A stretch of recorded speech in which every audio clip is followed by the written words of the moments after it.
नमस्कार, मैं हूं शाहबाज खान और आप देख रहे हैं खास करके। फेसबुक पर बस्तर में सुरक्षा बलों की आलोचना करने वाली रायपुर सेंट्रल जेल की डिप्टी जेलर वर्षा डोंगरे को छत्तीसगढ़ सरकार ने निलंबित कर दिया। राज्य सरकार के गृह मंत्री रामसेवक ने यहां पर यह फैसला लिया और बता दें आपको कि अब इस पोस्ट के बाद कई अटकलें देखने को मिल रही हैं।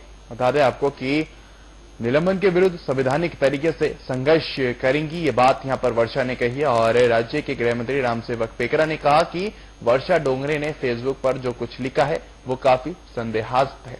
गृह मंत्री पेकरा ने कहा कि वर्षा डोंगरे के माओवादी विचारधारा से संबंध होने की भी जांच यहां पर कराई जाएगी। तो कई सवाल यहां पर वर्षा पर खुद पर खड़े होते हुए नजर आ रहे हैं और अब वर्षा ने कहीं न कहीं सरकार पर और तमाम अधिकारियों पर, सुरक्षा बलों पर भी कई सवाल यहां पर साधती हैं अपने पोस्ट के जरिए।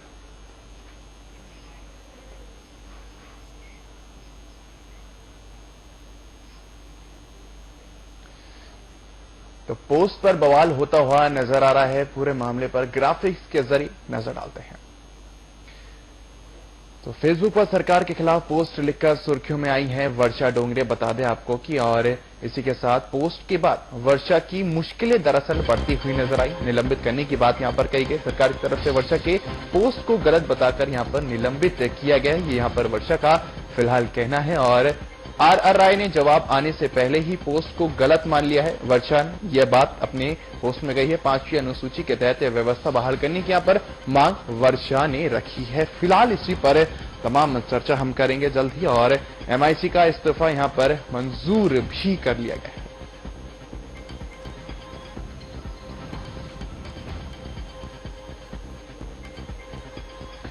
निलंबन को लेकर संवैधानिक तरीके से यहां पर संघर्ष करेंगी वर्षा, ये बात यहां पर वर्षा ने कही है। और ये घोर आश्चर्य की बात है कि प्रारंभिक जांच अधिकारी के प्रतिवेदन और मेरे जवाब के पहले ही मान लिया गया कि मेरे पोस्ट के तथ्य गलत और भ्रामक है। ये बात यहां पर वर्षा ने तमाम कही है। तमाम सवाल यहां पर खड़े हो रहे हैं और इसी पर तमाम चर्चा के लिए पैनल में तमाम मेहमान हमारे साथ मौजूद है। सबका परिचय आपसे कराना चाहूंगा। रविकांत कौशिक वरिष्ठ पत्रकार और मनीष दयाल कांग्रेस नेता, गोपेंद्र हरदीवान कानून विशेषज्ञ। आप तीनों का बहुत बहुत स्वागत करना चाहूंगा साहब न्यूज पे। रविकांत जी, सबसे पहले आपसे सवाल करना चाहूंगा, ये पोस्ट के जरिए निलंबित कर लेना किस हद तक सही है? पहले भी कई विवाद देखे गए हैं, कई विवादित यहाँ पर पोस्ट देखे गए हैं, उस पर गौर नहीं किया जा रहा। क्या उन्होंने कहा है उस पर जांच नहीं की जा रही, सीधा निलंबित कर देना सही मानते हैं आप? निलंबन पोस्ट के कारण नहीं किया गया। निलंबन इसलिए किया गया, धारा 270 जेल नियमावली है, उसके कारण उसे निलंबित किया गया। हालांकि इसके पीछे की कहानी में वही चीज आई हुई है, परंतु सबसे बड़ी चीज है कि विधि सम्मत कार्रवाई और विधि की बात। ये वर्षा डोंगरे ने जो बात कही है, जो घटना जो हुई है, घटना के बाद जो चीजें समाज में जो चर्चा है, उस चीज को उन्होंने रेखांकित की है। परंतु एक संवैधानिक सेवक, मतलब एक संवैधानिक एक शासकीय सेवक के लिए एक सेवा नियमावली है, उसके अंतर्गत उसे ये कहने या इस प्रकार से सोशल मीडिया में वो आवाज उठाने का कितना अधिकार है, कितना अधिकार नहीं है, ये वो भी बेहतर जानती है। जो अभी उन्हें जो है सबसे बड़ी चीज कि जब उन्हें नोटिस दिया गया, उसके बाद वो 2 दिन तक स्वयं नौकरी से बिना बताए लापता थी। और जिस प्रकार से हमें जेल के अधीक्षक और जेल के अन्य अधिकारियों ने बताया, उसके बाद उन्होंने ईमेल से छुट्टी मांगने की कोशिश की। ईमेल पर ही उन्हें इत्तला कर दिया गया कि आप इस प्रकार की छुट्टी नहीं मांग सकती, आप जो है सक्षम प्राधिकार अधिकारी के समक्ष खड़ा होकर के आप ये करें।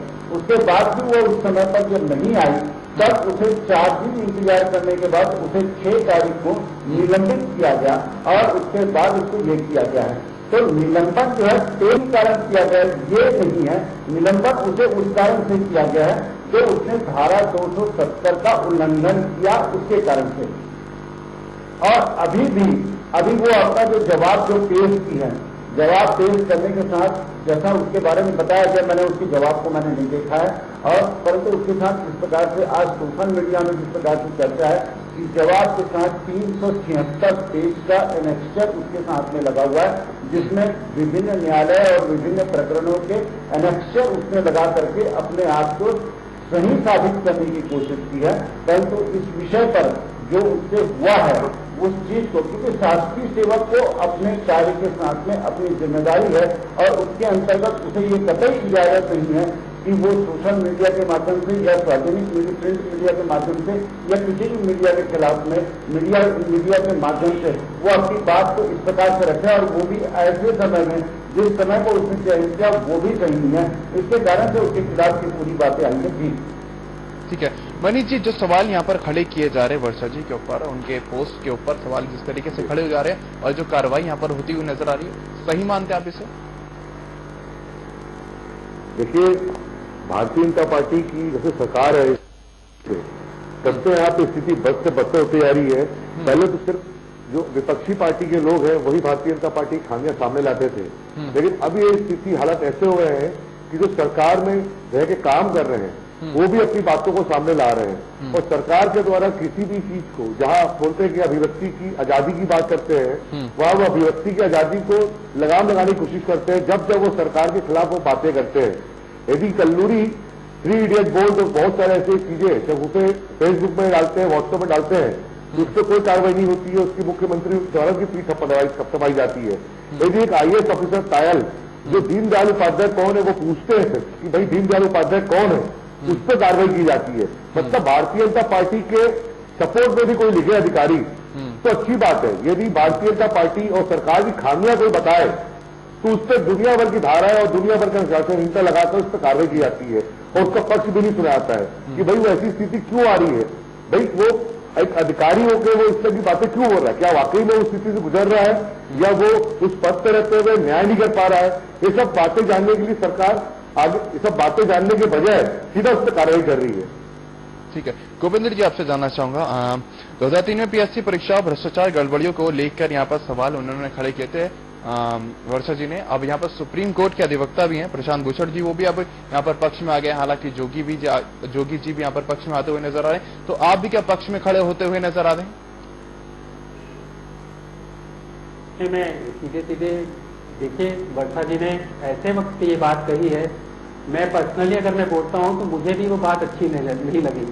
आपको पता ही है कि अभी सुकमा में क्या हुआ है, कितने जवान हमारे अभी मारे गए हैं। तो पब्लिक सेंटीमेंट अभी किसके साथ है? पब्लिक सेंटीमेंट अभी जवानों के साथ है।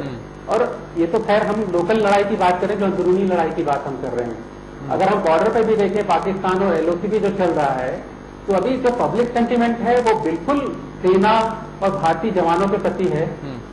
और उसके अगेंस्ट इस ऐसे वक्त में बोलना, अगर किसी दूसरे वक्त पे अगर वो उन्होंने बोला होता तो 100% शायद मैं उनको सपोर्ट करता, पर इस वक्त मुझे वो बात उनकी सही नहीं लगी। ठीक है मनीष जी, कहीं ना कहीं पब्लिक सेंटीमेंट के खिलाफ यहाँ पर जारी है कांग्रेस, जिस तरीके से समर्थन यहाँ पर कर रहे हैं। भूपेश जी भी यहाँ पर समर्थन उनका कर रहे हैं वर्षा जी का। जी सर, मैंने क्या बताया कि सरकार एक तरफ कहती है कि आपको अपनी अभिव्यक्ति की आजादी है, देखिए उसने कोई ऑफिशियल या आधिकारिक रूप से कोई स्टेटमेंट जारी नहीं किया। फेसबुक पे एक वॉल होता है, एक होता है नेता हो, एक पत्रकार हो या सरकारी अधिकारी हो, उसका एक समय सीमा होती है, एक उसका समय होता है कि उसके समय में कार्य रहता है। उसके अलावा उसका जो फेसबुक वॉल होता है, व्हाट्सएप ग्रुप होता है, उसमें उसके पारिवारिक मित्र भी होते हैं, उसके स्कूल के मित्र भी होते हैं, कुछ अलग अलग होते हैं। लेकिन उस पर वो एक अपनी कुछ अभिव्यक्ति रखता है, कोई बात रखता है, जिस पर कोई पीड़ा उसको रखता है, तो उसको ऑफिशियली क्यों लिया जाता है? मेरा कहने उस पर कोई ऑफिशियली अपनी कोई साइट बना के आधिकारिक रूप से कोई बयान नहीं दिया है, उसने अपने वॉल में लिखा है। तो मेरा कहना यह है कि उन्होंने अपने वॉल पे लिखा, तो उस पर एकदम से क्यों कार्रवाई क्यों हो रही है? सरकार ये क्यों नहीं देख रही कि उनकी बातों में कितनी गंभीरता है, उसकी जांच की जाए। मैंने क्या कहा कि कमीशन थोड़ी को लेकर हो जाए। जी, आपको क्या लगता है सरकार गंभीरता से क्यों नहीं ले रही पोस्ट को? अगर वाकई उन्होंने कुछ लिखा है, सोच समझ के लिखा होगा, जिस तरीके से यहाँ पर वर्षा का कहना है कि मेरा काफी एक्सपीरियंस रहा है, मैंने खुद अपनी आंखों से भी देखा है, ये तमाम बात पोस्ट में गई है, तो वहां कहीं ना कहीं कोई कार्रवाई क्यों नहीं करती सरकार? मतलब इसको हम लोग भी देख रहे हैं, आप भी देख रहे हैं, पूरा देश देख रहा है, पूरी दुनिया देख रही है कि वहां पर CRPF, वहां पर जवान क्या करते हैं, वहां पर शासन प्रशासन क्या करते हैं, वहां पे नैतिक रूप से नेतागिरी किस प्रकार से हो रही है, उसको सारी चीजें लगती हैं। मैंने एक कहा कि एक शासकीय सेवक की सेवा के अंतर्गत एक नियमावली है, उस नियमावली के अंतर्गत और जिस समय उन्होंने ये सब कुछ किया है वो उसे इजाजत नहीं देती है। ठीक है, कुछ लोग उनका वर्षा का कुछ लोग वर्षा का समर्थन भी यहाँ पर कर रहे हैं। फिलहाल ये कहना चाहूंगा, भूपेश का ये कहना है कि दलित है, ठीक है, उनका समर्थन सब कर सकते हैं। जो लोग भी उसके बाल को अगर पढ़ेंगे, वो जो घटनाक्रम जो है उसने किसी भी उसने सरकार की आंख खोलने की कोशिश की है, शासन प्रशासन की आंख खोली है, परंतु ये उसका दायित्व नहीं है। ठीक है, उससे जिस प्रकार से ठीक है। भूपेश जी का यहाँ पर ये कहना है कि दलित की बेटी है इसलिए यहाँ पर, ठीक है, भूपेश जी का यहाँ पर ये कहना है कि दलित की बेटी है इसलिए यहाँ पर निलंबित कर दिया गया है। कुछ लोग यहाँ पर समर्थन भी वर्षा जी का कर रहे हैं। तो क्या राजनीति रोटियां यहाँ पर सेकी जा रही है? बिल्कुल निश्चित रूप से बहुत सारी चीजें होती है। निश्चित रूप से सरकार का जो फेसबुक को लेकर के जो टिप्पणियों के जो मामले जो अभी बीच में जो आए हैं, निश्चित रूप से अगर उसको सबको अगर मूल्यांकन किया जाए तो कुछ न कुछ 19 और 20 का मामला है। मतलब संविधान के अंतर्गत सारे लोगों को बराबर में रखा जाना चाहिए और सबके प्रति कार्रवाई के मामले में एक रूपता होनी चाहिए। मैं उस बात से बिल्कुल सहमत हूं कि यहाँ पर कार्रवाई के मामले में जितनी तत्परता दिखाई गई और जितना आईएएस और आईपीएस को जिस प्रकार से मौका दिया गया, ये दोहरी मापदंड या दोहरे तरीके नहीं होने चाहिए। मैं इस मामले में इस चीज को लेकर के सरकार की जरूर निश्चित रूप से कहूंगा कि सरकार को इन मामलों पर न्याय करने के मामले पर नीचे से लेकर ऊपर तक सेवक यानी शासकीय सेवक यानी सेवक सभी शासकीय सेवकों पर एक जैसा व्यवहार होना चाहिए। ये संविधान में संविधान के सम्मत जो है कार्य होना चाहिए। परंतु यहाँ पर जो है जिस प्रकार से मनीष दयाल ने कहा और जिस प्रकार से हम लोगों ने देखा कि सरकार के निर्णय के खिलाफ आईपीएस अधिकारी कल्लूरी ने क्या टिप्पणी की, टायर ने क्या टिप्पणी की, एलेक्स बाल मेमन ने क्या टिप्पणी की, सारे लोगों ने देखा। उस पर सरकार ने क्या की और इस महिला अधिकारी के साथ में जिसको उस पर क्या कार्रवाई की, इसमें 2 प्रकार के डबल स्टैंडर्ड दिख रहे हैं। ये डबल स्टैंडर्ड कहीं नहीं होना चाहिए, मैं ये भी मैं बिल्कुल निश्चित रूप से कह रहा हूं।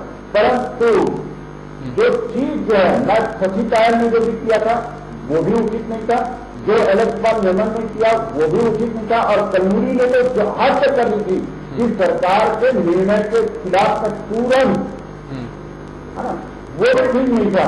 तो उस दृष्टि से अगर उनको क्षमा थी तो यहाँ इसकी गलती से निलंबन की कार्रवाई क्यों, उसके जवाब का इंतजार कर लेते, उसके बाद निलंबित करते। परंतु यहाँ पर निलंबन जो हुई है वो दूसरे कारण से भी हुई है। एकदम से सिर्फ उसी को जोड़ करके कहा जाए तो यह ऐसी संयुक्ति नहीं होगी। उसमें जो है उसने अपने बाल में लिखने के बाद जब उसे नोटिस जारी किया गया तो वो उसके बाद 4 दिन से अपनी सेवा से अनुपस्थित थी, वो बिना सूचना की अनुपस्थित थी। वैसे इस मामले में भी डबल स्टैंडर्ड है, क्योंकि इस प्रदेश में हमने पहले भी देखा है कि बिना सूचना के अनुपस्थित रहने वाले बहुत से लोग रहे हैं और बिना सूचना के विदेश यात्रा करने वाले लोगों में भी तो कहीं ना कहीं मौका ढूंढा जा रहा था वर्षा को। ठीक है, आप कह सकते हैं। तो मनीष जी कहीं ना कहीं मौका ढूंढा जा रहा था, क्योंकि कई बार अनुपस्थित पहले भी अधिकारी रहे, उन पर कोई कार्रवाई नहीं हुई। अब यहाँ पर जिस तरीके से उन्होंने सवाल के भ्रष्टाचार, सरकार पर भ्रष्टाचार को लेकर भी कई सवाल यहाँ पर खड़े करे थे, और यहाँ पर एक और सरकार के दोबारा यहाँ पर आरोप लगाते हुए जिस तरीके से नजर आए, सुरक्षा बलों पर यहाँ पर आरोप लगाए जा रहे हैं, तमाम सवाल उन पर खड़े करे जा रहे हैं। तो कहीं ना कहीं ऐसा लगता है कि सरकार के खिलाफ अगर कोई भी बोलेगा तो तुरंत वहां पर एक्शन ले लिया जाएगा। देखिए, अभी कुछ दिनों पूर्व छत्तीसगढ़ में भारतीय जनता पार्टी का सम्मेलन हुआ था, जिसमें भारतीय जनता पार्टी के मुख्यमंत्री श्री रमन सिंह जी ने स्वयं ये चित्रोत्तरी की थी कि वो उनकी सरकार के लोग कमीशन लेते हैं, 1 साल के लिए कमीशन बंद कर दे तो 30 साल और राज करेंगे। तो इस तरह का स्टेटमेंट यदि किसी प्रदेश का मुख्यमंत्री देता है तो उससे आप ये समझ लीजिए कि वो प्रदेश कितना कमीशनखोरी में डूबा हुआ है। ये कमीशनखोरी का जो मुद्दा है वो इतना हावी हो गया भारतीय जनता पार्टी पे कि पहले तो विपक्षी पार्टियां और विपक्षी दल के नेता पूछा करते थे, लेकिन अब कहीं ना कहीं जो सरकारी सेवा में है, कहीं ना कहीं जो गैर सरकारी सेवा में अच्छे पदों में है, उनके मनों में विचार आने लगा है। उन्होंने देखा कि भाई ये हर जगह जब कमीशनखोरी हो रही तो वो कहीं ना कहीं अपनी अभिव्यक्ति, अपनी बातों को बताना चाहते हैं। इसी का एक उदाहरण था कि जो डोगरी लिखा है, और भी आप देखेंगे इस तरह के छोटे छोटे गैर सरकारी संस्थाओं के लोगों ने भी काफी फेसबुक पे लिखा है। ठीक है, गोविंदर जी यहाँ पर आदिवासी क्षेत्र में 5वीं अनुसूची बहाल करने की यहाँ पर मांग की है। अगर वो बहाल यहाँ पर हो जाती है तो यहाँ पर आदिवासियों का कल्याण संभव है? नहीं, देखिए, ये बात तो उन्होंने की है 5वीं अनुसूची की, पर ये हमको ये भी देखना पड़ेगा क्या इसके पहले कोई ऐसी बात उठी है क्या कि हमने कोई जंगल जला दिए या आदिवासियों को वहां से खदेड़ दिया। तो इस बात में मुझे कोई सच्चाई नहीं दिखती। फिर भी मेरी उम्मीद थी कि डॉक्टर रमन सिंह इस पर सहनशीलता बरतेंगे। उन्होंने बहुत जल्दी, बहुत जल्दबाजी में निर्णय लिया, और भले ये बोले कि धारा 370 और प्रोफेशनल मिसकंडक्ट या जो भी बोले उसकी वजह से उनको निलंबित किया है, पर सामने हमको ये दिख रहा है, यही दिख रहा है कि उन्होंने जो पोस्ट किया है, भले ही पोस्ट उतना अच्छा नहीं लगा, उनके वर्ड आपने पढ़े होंगे, बिल्कुल शब्द उनके देखिए कैसे लिखे हुए हैं कि सन निचोड़ के उनके दूध से वो टेस्ट करते हैं कि नक्सलाइट है कि नहीं है। पर ये कुछ चीजें देखिए, कुछ चीजें तो ऐसी होंगी, कुछ बातें वहां से निकलेंगी, ये बिल्कुल सामान्य बात है। क्योंकि आप सीआरपीएफ को पहचान सकते हो क्योंकि वो वर्दी में है, पर आप नक्सलाइट को नहीं पहचान सकते वहां पर। आपको अंदर की बातें पता नहीं, वो लोग किस तरह से नक्सलाइट आदिवासियों को बनाते हैं। ठीक है, लेकिन उन्होंने अपने पोस्ट में ये भी कहा है कि लेकिन अपने पोस्ट में उन्होंने ये भी कहा है कि मासूम बच्चियों को यहाँ पर करंट भी लगाया जाता था। हाँ, इसकी सच्चाई मुझे ये तो चेक करनी पड़ेगी। अगर सच्चाई है तो आज क्यों बोल रही है वो? जब ये हुआ तो उसी वक्त उन्होंने क्यों नहीं रिपोर्ट की? कहीं ना उनकी बातों को भी अगर ऐसी बात है तो हम साथ में खड़े हैं उनके, ठीक है, और पूरी जनता खड़ी है छत्तीसगढ़ की। ठीक है, रविकांत जी, आपको क्या लगता है इतना सैंटी क्यों होती हुई वर्षा जी नजर आ रही है? क्या वाकई यहाँ पर प्रताड़ित, जिस तरीके से उनके पोस्ट से ये देखा जा सकता है कि प्रताड़ित वाकई होते हुए यहाँ पर आदिवासी नजर आ रहे हैं? और 5वीं सूची अगर बात की जाए, अनुसूची की बात की जाए, तो क्या उससे कल्याण संभव है आदिवासियों का? 5वीं अनुसूची का पालन करने का अधिकार राज्यपाल के पास है। मैं इस बात से सहमत रखता हूं कि 5वीं अनुसूची का ईमानदारी से पालन नहीं होता है। 5वीं अनुसूची एक बहुत बड़ी चीज है, और अगर 5वीं अनुसूची का इस राज्य में शुरू से अगर पालन हो गया होता तो संभवतः जिन समस्या को लेकर वर्षा डोंगरे आज पोस्ट कर रही है वो पोस्ट करने की जरूरत ही नहीं पड़ती। 5वीं अनुसूची के गॉडफादर जो है राज्यपाल बैठे हुए हैं। राज्यपाल भी इस मामले पर कितनी गंभीरता से पालन करते हैं और उसके कारण क्या ये स्थिति है आदिवासी क्षेत्र में। अच्छा, इसके लिए भाजपा सरकार ही नहीं, इसके लिए कांग्रेस की पार्टी, कांग्रेस की सरकार जो आजादी के बाद से अब तक यहाँ पर सरकार उनकी रही है, अब से 13 साल पहले तक, वो भी पीछे नहीं है, वो भी इस आरोप के घेरे में आएंगे। 5वीं और 6वीं अनुसूची के मुद्दे इस प्रदेश में कई बार उठे हैं और कई आदिवासी नेताओं ने उठाए हैं, और वो आदिवासी नेता वो आज कांग्रेस और भाजपा की राजनीति कर रहे हैं, परंतु मुख्य रूप से 5वीं अनुसूची का मुद्दा तो सीमित है। आदिवासियों के हक, आदिवासियों की जमीन, आदिवासियों के जल जंगल जमीन की सुरक्षा का मामला तो निश्चित रूप से छाया हुआ है, और इस मामले में ईमानदारी के साथ में वो भाजपा ने भी प्रयोग नहीं किया और कांग्रेस ने भी प्रयोग नहीं किया। उसके कारण से ये समस्या जो है आज तक, और इसी कारण से आज इस प्रकार की आलोचना का सामना करना पड़ा, और इस प्रकार से लोग आम जनमानस के साथ साथ में शासकीय सेवक भी पोस्ट कर रहे हैं। हालांकि मैं इस पोस्ट को बिल्कुल सही नहीं मानूंगा, परंतु ये जो घटना जो हुई है उन सारी चीजों को उन्होंने लिखा, परंतु ये उनके जिसका जो काम है उसको वो करना चाहिए। शासकीय सेवक हैं, इसलिए उनको इस चीज से बचना चाहिए था, मैं ये कहूंगा जी। ठीक है, मनीष जी, आपसे जानना चाहूंगा, आदिवासी क्षेत्र में 5वीं और 6वीं अनुसूची बहाल यहाँ पर करनी चाहिए, क्या आप समर्थन करते हैं वर्षा जी के इस बात का? बिल्कुल बिल्कुल समर्थन करते हैं। देखिए, भारतीय जनता पार्टी एक्चुअली चाहती नहीं कि आदिवासी क्षेत्रों में विकास हो। 13 सालों से उन्हें वहां उसको नक्सल प्रभावित क्षेत्र घोषित कर दिया गया है। नक्सल समस्याओं के, नक्सल नीतियों के नाम से हजारों करोड़ रुपए केंद्र सरकार, जब कांग्रेस की सरकार थी तो भी दे रही थी, भारतीय जनता पार्टी के भी है वो भी दे रही है। तो वो कहीं ना कहीं वो चाहती है कि वो समस्या हमेशा बनी रहे, और जो करोड़ों रुपए आ रहे हैं केंद्र से उसको वो कहीं ना कहीं आपस में बंटर बात करे।